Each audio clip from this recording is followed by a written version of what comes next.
Hey guys, it's Ben with Exceptional Glass, 888-83 Glass. Today we're in Jersey City, New Jersey.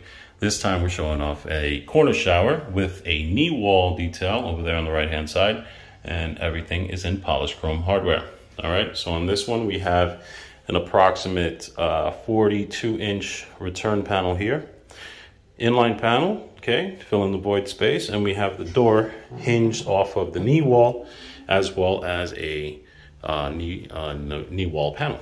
So the reason why we took this door and decided to bring it this far back is only because of symmetry, so that everything kind of lines up with the rest of the hardware here in the bathroom.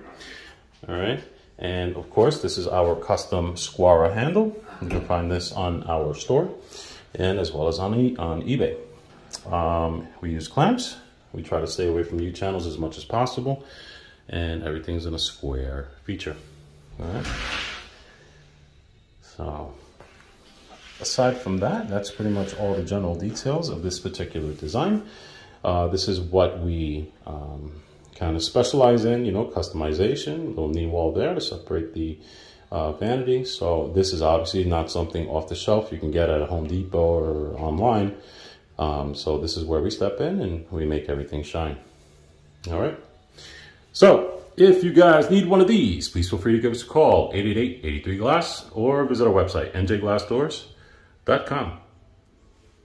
Guys, thank you for watching the video. Don't forget to click like and to subscribe to see our latest DIY videos on how you can fix your own freaking shower door. And click a like, thumbs up, or a better spiral crawl on your face.